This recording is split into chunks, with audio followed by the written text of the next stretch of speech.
Bienvenue sur cette chaîne. L'histoire d'aujourd'hui nous amène en France.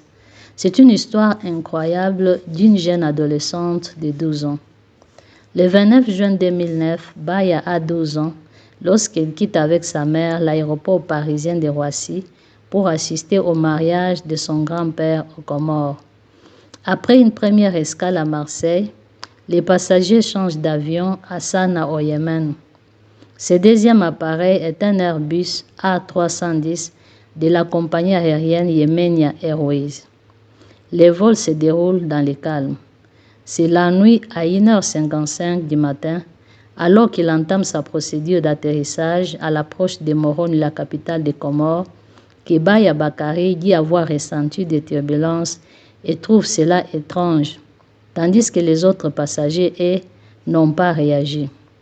L'Airbus A310 de la Yemenia Airways s'abîme donc dans l'océan Indien au large des Comores, sa destination. Baya reprend connaissance dans l'eau. Elle constate qu'il y a 3 débris d'avion. Elle s'accroche à l'un des débris. Les 152 passagers, dont 56 Français, vont périr dans ces drames, y compris la mère de Baya. La seule survivante, c'est l'adolescente de 12 ans, donc c'est Baya. 9 heures durant, blessée, celle au milieu de l'océan, accrochée à un débris flottant, Baya s'est vue mourir. 9 heures de calvaire et d'angoisse dans une mer déchaînée, jusqu'à ce qu'un simple marin, un héros ordinaire, la repère et la sauve des eaux.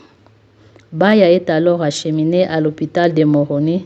C'est là qu'une psychologue lui annonce qu'elle est la seule qu'on ait retrouvée et qu'on ne retrouverait plus personne.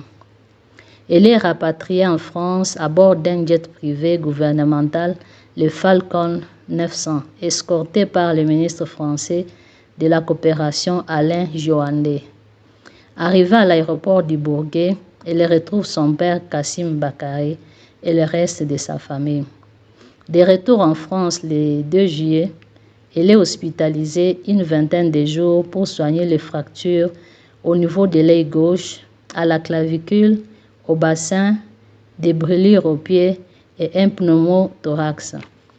Bakari est sorti de l'hôpital 3 semaines plus tard, après avoir subi un traitement et une intervention chirurgicale. En 2010, elle a publié un livre de mémoires intitulé « Moi Baya, la miraculeuse », coécrit avec un journaliste français détaillant sa survie et son sauvetage. Elle aurait refusé une offre de Steven Spielberg de faire un film basé sur son livre. Baya, qui travaille aujourd'hui dans l'immobilier, affronte son destin hors du commun comme pour exorciser une fatalité qui n'a pas voulu d'elle. 13 ans après l'accident, la compagnie aérienne Yemenia Airways est jugée pour homicide et blessure involontaire devant le tribunal correctionnel de Paris. Merci d'être resté jusqu'à la fin de cette histoire. Si vous avez des histoires incroyables de survivants, pourquoi pas me les suggérer avec un lien. Et surtout, merci de liker, partager et s'abonner pour plus d'histoires incroyables de survivants. À la prochaine.